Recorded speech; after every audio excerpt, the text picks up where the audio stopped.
so breaking news po tayo mga kababayan, no? So ayon po dito sa ating source, no, from Bilyonaryo, President Bongbong Marcos secured voluntary price freeze from major food manufacturers with commitments to hold costs steady for 60 days to protect 60 days, ibig sabihin 2 months, no? To protect consumers from volatile global commodity markets, no? So, katunayan po mga kababayan, napakasipag ng ating Pangulong Bongbong Marcos. Sa kabila na siya po ang sinisisi ng mga kababayan nating mga DDEs na makikitid ang utak dahil sa pagtaas ng presyo ng mga gas at gasolina dahil sa global crisis dahil sa nangyayari sa Middle East na giyera, no? So, ang sabi nga po, kapag tumaas ang gas, tataas din ang presyo ng mga bilihin. Pero ang nangyari po ngayon, no, tumaas man po yung presyo ng gas, yung mga presyo ng mga bilihin ngayon, still ay napaka-constant, no price increase.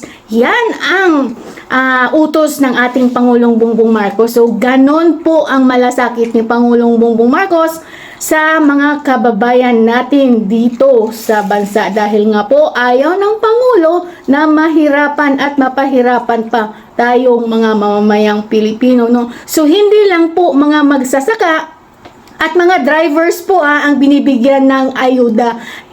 Lahat po ng mamamayang Pilipino sa pamamagitan ng no price increase, no? So katunayan, no, kinakausap po ng ating Pangulong Bongbong Marcos yung mga major food manufacturer para lamang hindi magtaas ng presyo ng mga bilihin.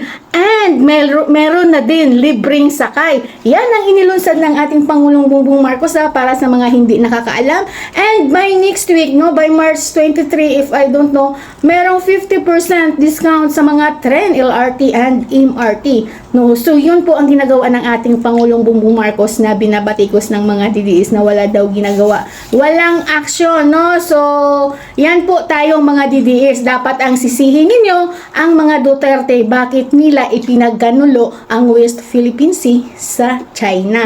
So, yun dapat ang sisihin ninyo. Hindi ang Pangulong Bongbong Marcos na ang ginagawa ay para sa mamamayang Pilipino na nagbibigay ng ayuda para maibsan yung kamahalan ng gas. Hindi kasalanan ni Pangulong Bongbong Marcos yung pagtaas ng presyo ng gas, no? Put that in your mind, mga DDEs, no?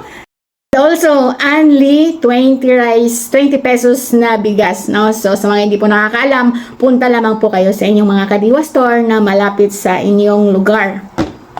So, yun lang mga kababayan, no? This is Joy TV Official, no? Ang inyong abang lingkod.